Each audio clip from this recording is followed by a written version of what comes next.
कक्षा 6, 7, 8 विषय हिंदी। जैसा कि आपको पूर्व में हमने सभी विद्यार्थियों को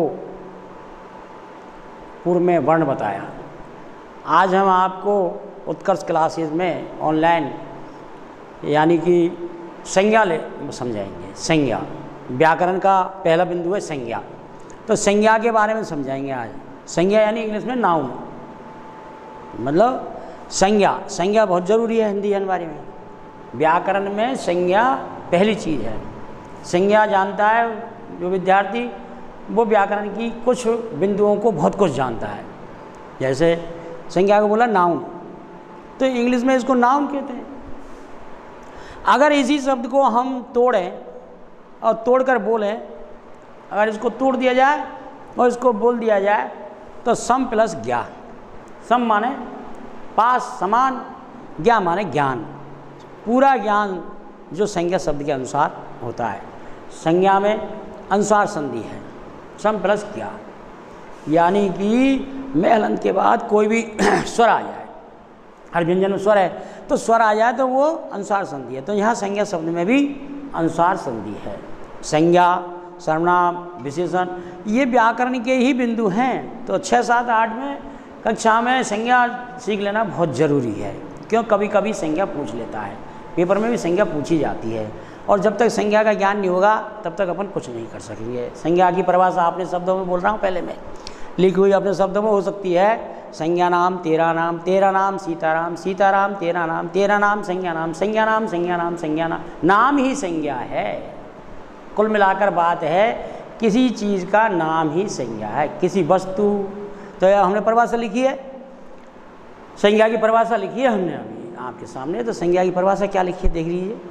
संज्ञा वह विकारी शब्द है जिससे किसी स्थान, व्यक्ति, वस्तु व भाव आदि का बोध होता है, संज्ञा कहलाती है।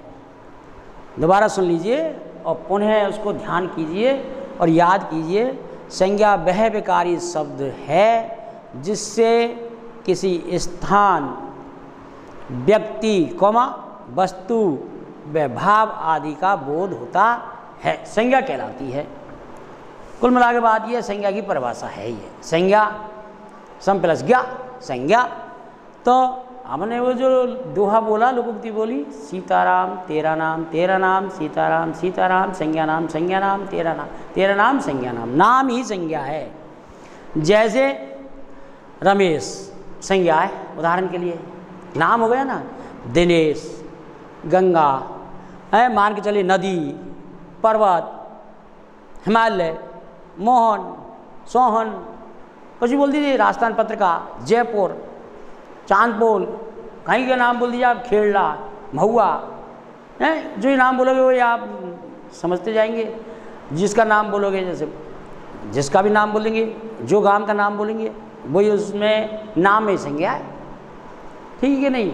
आप जो भी जैसे नाम बोलेंगे, जो भी टेबल वस्तु है, तो अब जैसे ही बाल्टी, किताब, पुस्तक, संज्ञा है, सब नाम ही संज्ञा, स्टूल, संज्ञा ही आ रही है सब। अब संज्ञा में जो नाम बोलेंगे आप उसी नाम से संज्ञा बढ़ जाएगी, बांट दी जाती है संज्ञा, ठीक है। तो संज्ञा को हमने कई भागों में बांटा है। मुख्यतः तो 3 ही भाग होते हैं, 3 ही प्रकार हैं संज्ञा के, 3 प्रकार ही संज्ञा के हैं। लेकिन संज्ञा को 5 प्रकार से भी हम समझा रहे हैं। हम आपको 5 प्रकार से भी समझाएंगे। वैसे 3 ही हैं संज्ञा, ज़्यादातर काम 3 ही आती हैं। अब वैसे बताएं तो काफ़ी, आप किसी में ले जाइए उसको संज्ञा शब्द को, और वो भी हैं 2 और। तो संज्ञा नाम है, नाम को ही संज्ञा कहेंगे। तो जैसे आप बताएंगे आपको, जैसे पहली व्यक्तिवाचक, ठीक, 3 प्रकार की बताइए, हम 5 भी बता रहे हैं। पहली व्यक्तिवाचक, ठीक है। दूसरी जातिवाचक, ठीक है। तीसरी भाववाचक, चौथी समूहवाचक और 5वीं पदार्थवाचक, ठीक है। अब हम दोबारा बोल रहे हैं, दोबारा मिलान कर रहे हैं। इंग्लिश शब्द भी है इसके लिए, proper noun, common noun, abstract noun, collective noun, और मटेरियल नाउन। यानी हम हिंदी की बात कर रहे हैं हालांकि, लेकिन इनको हिंदी उच्चारण में इंग्लिश में भी इनका काम लिया जाता है। संज्ञा इंग्लिश में भी है, संस्कृत में भी है, हिंदी में भी, सभी भाषाओं में संज्ञा। तो अब नाम खा नहीं होता, नाम सब जगह होता है। व्यक्तिवाचक, जातिवाचक, भाववाचक, समूहवाचक और एक है पदार्थवाचक। ये 5 संज्ञा हैं। अब संज्ञा, प्रत्येक संज्ञा की परिभाषा और उसके उदाहरण सुने। तो प्रिय विद्यार्थियों, अगर आप इस बात को ध्यान से देखेंगे कि प्रत्येक संज्ञा का नाम सुनते जाएं और उसका स्पष्टीकरण समझते जाएं। पहली जैसे व्यक्तिवाचक संज्ञा, ठीक है, हमने बताया पहली व्यक्तिवाचक संज्ञा लिखिए। पहली लिखी हमने व्यक्तिवाचक संज्ञा, जिस शब्द से किसी व्यक्ति, वस्तु और स्थान आदि के नाम का बोध होता हो उसे व्यक्तिवाचक संज्ञा कहते हैं। जिस शब्द से किसी वस्तु, व्यक्ति, स्थान आदि नाम का बोध होता हो, वस्तु, व्यक्ति, तो इनका नाम का बोध होता हो उसको ही व्यक्तिवाचक संज्ञा कहते हैं। जैसे हमने कहा प्रॉपर नाउन, जैसे व्यक्तिवाचक संज्ञा, जैसे अपन कहते हैं शेरपुर, खरेटा, ठीक है, तालचड़ी, नाम ही तो है ये, नाम को ही तो संज्ञा कहते हैं। जिस नाम को बोलेंगे आप वही संज्ञा हो जाएगी। जैसे हमने कह दिया राजस्थान पत्रिका, खेड़ा, आप जिसको कहेंगे, जैसे आप स्टेशन, नाम हो, स्टेशन तो नाम नहीं है कि स्टेशन तो अलग अलग नाम होंगे। जैसे आप कहेंगे तो अलग उसमें जाएगा, वो एक नाम होना चाहिए, उसके नाम से स्टेशन हो तो वो नाम है। तो ठीक है, जैसे नाम अपन बोल दें किसी का, जैसे कि सीता, बबीता, गीता, ये स्त्रियों के नाम है। जैसे कहते हैं शंकर, गणेश, हैं, ये नाम है, ठीक है ना, राम, ठीक है, सीता, अलग, ये शब्द अलग अलग हो गए। तो ऐसे कृष्ण, ऐसे कोई भी नाम बोल दें आप, ठीक है, तो रावण, तो ये क्या है कि नाम है। जितेंद्र, धर्मेंद्र, ठीक है, नवीन, ठीक है, महेश, तो ये नाम ही संज्ञा है।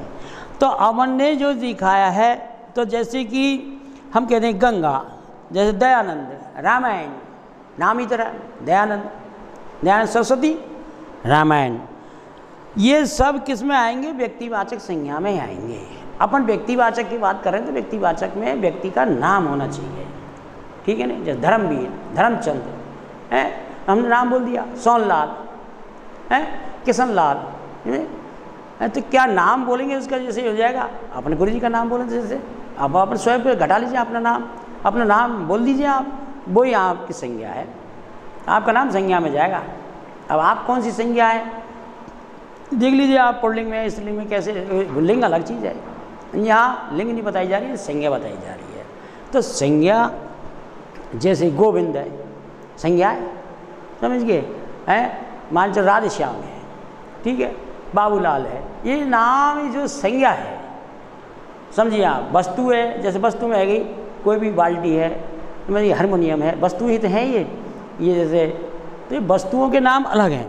तो अपन पत्रिका को राजस्थान पत्रिका कहें या उसको कहें तो ये राजस्थान पत्रिका एक वस्तु ही तो ही, नाम दे दिया उसको, दैनिक भास्कर ही नाम है, तो नाम को ही, वस्तु के नाम को भी संज्ञा कहते हैं। तो ये वही व्यक्तिवाचक संज्ञा, इसको कहेंगे व्यक्तिवाचक संज्ञा। फिर दूसरी है जातिवाचक संज्ञा।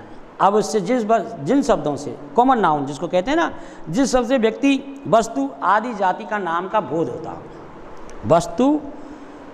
जिस शब्द से व्यक्ति, वस्तु, जाति का बोध होता हो, वस्तु और जाति का बोध हो रहा है, वस्तु और जाति का बोध होता हो उन नामों से, उसको जातिवाचक संज्ञा कहते हैं। जैसे अपन एक जाति है, अपन कहते हैं मामा। अब मामा, तो मामा एक मामा शब्द आया, जैसे हलवाई, हलवाई में कोई नाम थोड़ी आया, हलवाई एक जाति है। डॉक्टर, नहीं, डॉक्टर एक थोड़ी आया। अपन जो कहते हैं रमेश डॉक्टर, तो ये व्यक्तिवाचक हो गया, ये जातिवाचक थोड़ी, डॉक्टर, समझ गए। और मान के चलिए हमने कह दिया ऊँट, हमने कह दिया घोड़ा, तो घोड़ा नाम थोड़ी है। अगर जो कहते चेतक घोड़ा, तो चेतक हो गया, महाराणा प्रताप का घोड़ा हो गया, नाम हो गया। वो संज्ञा व्यक्तिवाचक में जाएगा, ये जातिवाचक में घोड़ा, चिड़िया, ठीक है। हलवाई, तो हलवाई से मतलब है, हलवाई शब्द जाति है। मामा है, मामा ये नाम तो नहीं रखा ना, नाम रख देंगे जब वो व्यक्तिवाचक होगा। मामा तो कोई भी हो सकता है, मामा तो कई जाति बना जा सकती है। तो ऐसे जो नामों को बोलते हैं, गाय, भैंस, जाति है। तो जाति है बिल्ली, कुत्ता, जाति है। अब मान के चलो अपन इनको नाम दे दें, मनुष्य, मनुष्य एक जाति है, नाम तो नहीं है कोई।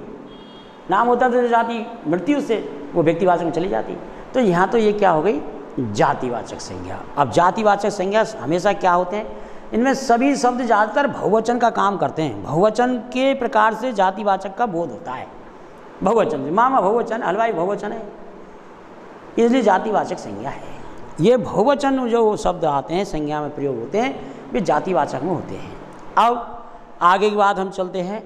तो ये दो हो गई, अब होगा भाववाचक।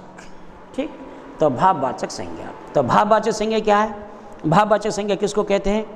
अब्स्ट्रैक्ट नाउन इंग्लिश में बोलते हैं उसको, लेकिन भाववाचक का मतलब क्या है? जिस शब्द से किसी व्यक्ति वस्तु के गुण दोष भाव दशा, गुण दोष भाव दशा का पता चलता है, उसे भाववाचक संज्ञा कहते हैं। गुण दोष भाव दशा स्थिति का पता चलता है, उसे भाववाचक संज्ञा कहते हैं। गुण होना चाहिए, दोष होना चाहिए, या उसमें वो क्या कहलाता है? भाववाचक संज्ञा। जैसे जवानी गुण है ये, लालची गुण है ये, चिल्लाहट, जैसे हमने कह दिया घबराहट, बड़बड़ाहट, बुढ़ापा, बुढ़ापा जाती है भाववाचक कैसे? बुढ़ापा है, और मोटापा, ये भाववाचक है। अब हमारे स्वयं के लिए ही आप ये सोच रहे होंगे मोटापा शब्द भाववाचक में है, तो यानी जिस शब्द में कहने का मतलब ये है पा, ठीक है, त्वय, पन, ई, आवट, आहट, एक, ये, प्र, जिन शब्दों को पीछे लग जाते हैं वो संज्ञा सब भाववाचक में आती हैं। नाम जैसे घबराहट, घबराने से घबराहट बना। ऐसे ही जैसे हमने कहा जवानी, तो देखिए भाववाचक संज्ञा कहलाती है, जिसमें भाववाचक निकलता है, समझ गए। तो काला कुत्ता, तो ये तो काला कुत्ता जाति में गया, लेकिन यह भाववाचक लालची, जवानी, ये भाववाचक है। ईमानदारी, बेईमानी भाववाचक है। और तो ई, पन, आ, ये संज्ञा निकलती है, उसको भाववाचक संज्ञा कहते हैं। अब हम आते हैं समूहवाचक संज्ञा। संज्ञा समूहवाचक के अंदर भी है। समूहवाचक संज्ञा को इंग्लिश में कलेक्टिव नाउन कहते हैं। समूहवाचक संज्ञा क्या है? समूहवाचक संज्ञा का बोध होता है, जिस शब्द से समूह का बोध होता है वो समूहवाचक संज्ञा कहलाती है। समूह का बोध होना चाहिए, एक समूह में आ जानी चाहिए वो चीज़, उसको समूह कहते हैं। जैसे अब आप कहेंगे समूह कैसे साहब? हम समूह को नहीं समझते। समूह का मतलब है एकत्रित होकर कोई चीज़ बोली जाए, पूरी चीज़ों की एक ही शब्द में बोल दिया जाए, समूह। तो समूहवाचक संज्ञा कहलाती है कलेक्टिव नाउन। कलेक्टिव नाउन यानी समूहवाचक संज्ञा। जैसे मैंने कहा चलिए आप कैसे, जैसे आपके लिए जैसे मान के चलो फौज, अब फौज समूह में चलती है, एक के लिए तो फौजी कहेंगे ना, फौज तो ज़्यादा के लिए कहेंगे ना, फौज आ रही है साहब फौज, तो ये समूहवाचक नहीं गई, लेकिन आ गए सबके लिए फौज। अरे फौज सब, जैसे हमने कह दिया दल, अब काय को दल है, कबड्डी को दल है, खो खो का दल है, कितने वो क्या पता, दल, दल में सब आ गए, यानी समूह हो गया। जैसे हमने कह दिया केस, केस माने बाल होते हैं। अब बाल, केस माने बाल, तो बाल एक बाल के लिए, केस माने एक के लिए बाल कह सकते हैं, और सब बालों के लिए केस, तो केस में भी समूहवाचक संज्ञा है। केस है बहुत ज़्यादा, तो बालों का एक समूह केस कहलाता है, केस समूहवाचक संज्ञा है।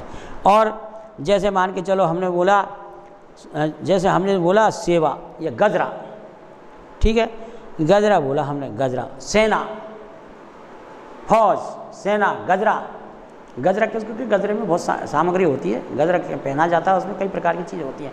तो बोलेंगे तो आप गजरा ही, लेकिन वहाँ अलग अलग प्रकार की चीज़ें, वस्तुओं का समावेश होता है, लेकिन एक में लाना है तो उसको अपने समूह में लाना है। गुलदस्ता है, केस है, तो केस बालों का समूह है, तो यहाँ क्या हुआ, कहने का तात्पर्य है कि कलेक्टिव नाउन हुआ, यानी एकत्रित करके किसी चीज़ को बोलना। जैसे कक्षा, कक्षा समूह में तो बैठी है, एक थोड़ी कक्षा, कक्षा में बालक हैं तो कक्षा में बालक हैं तो समूहवाचक हो गई। कितने बालक हैं क्या पता, समूह के रूप में। तो फिर है पदार्थवाचक, मैटेरियल नाउन। ठीक, ये 5 प्रकार की संज्ञा बताई जाती हैं। मैटेरियल नाउन, मैटेरियल नाउन किसके कहते हैं? अब देखिए, जिस संज्ञा शब्द से, मैटेरियल नाउन किसे कहते हैं, इसकी परिभाषा सुने। जब मैटेरियल नाउन की परिभाषा आपको याद हो जाएगी तो आप तुरंत फला लेंगे। अगर आपको मैटेरियल नाउन की परिभाषा याद नहीं है तो आप नहीं फला पाएंगे किसी चीज़ को। तो मैटेरियल नाउन किसको कहते हैं? जिसमें पदार्थ, जिस संज्ञा शब्द से नाप तोल की वस्तुओं का पता चलता है। नाप तोल की वस्तु कौन कौन सी पदार्थ, नाप तोल की वस्तु कौन कौन सी हैं? तो नाप तोल की वस्तुओं का पता चलता है, उसको हम क्या कहते हैं? द्रव्यवाचक संज्ञा कहते हैं। अब द्रव्यवाचक संज्ञा में कौन कौन है? जैसे घी, तेल, डीजल, ये द्रव्यवाचक संज्ञा में आती हैं सब शब्द हैं। घी आ गया तो तरल पदार्थ है, तेल है, तेल हो गया तो ये भी द्रव्यवाचक हो गया। दूध, पानी, ये द्रव्यवाचक हैं। और पेट्रोल, डीजल, ये सब द्रव्यवाचक संज्ञा के अंदर शब्द आते हैं। हाँ, तो द्रव्यवाचक संज्ञा जैसे अपन को और भी उदाहरण दे सकते हैं द्रव्यवाचक संज्ञा में, लोहा, ठीक है, पीतल, तो ये द्रव्यवाचक संज्ञा है। अब द्रव्यवाचक संज्ञा के साथ साथ जब द्रव्यवाचक संज्ञा, ये संज्ञा अपन ने जो बताई आपको, ये सभी संज्ञा बताई गई हैं। संज्ञाओं के बारे में 5 के बारे में बताया गया है आपको। अब इनके बारे में जब आपको बताया गया तो आप ये समझिए कि आप किस प्रकार से संज्ञा को परिवर्तन किया जा सकता है। अब मान के चलो अपन इसको परिवर्तन करें, ठीक है, परिवर्तन कैसे करें? जैसे ये सुन लीजिए आप, अपन को कोई चीज़ परिवर्तन करनी है, कैसे परिवर्तन किया जाए उसका विशेष रूप ध्यान रखें। जैसे हमने किया जातिवाचक से भाववाचक, ठीक है, अपन जातिवाचक लिख दिया था, ठीक है, ये जातिवाचक। अब जातिवाचक से भाववाचक में बदलना है अपन को, भाववाचक, ठीक है। अब जैसे जातिवाचक से भाववाचक बनना है तो जैसे दास शब्द है, ठीक है। अब दास से भाववाचक संज्ञा क्या बनेगी, ये अपन को देख लेना है। क्या बनेगी? जैसे अपन ने दास से बनाया तो दासता, दासता, यानी बहुवचन बन जाएगा तो भाववाचक बन जाएगी। भाववाचक की परिभाषा लिखाई ना हमने कि उसमें ई, आ और आ, बट आ, इनकी ध्वनि आती है तो ये भाववाचक हो गई। अब जैसे हमने पशु शब्द लिखा, पशु, पशु से क्या बना? पशुता, पशुता। अब यानी ये भाववाचक संज्ञा बन गई। ये भाववाचक संज्ञा का उदाहरण है। जैसे अपन जैसे कह दें प्रभु, प्रभु शब्द लिखा अपन ने, प्रभु, प्रभु से क्या बना? प्रभुता, तो ये भाववाचक हो गया। कहने का मतलब भाववाचक संज्ञा के उदाहरण है।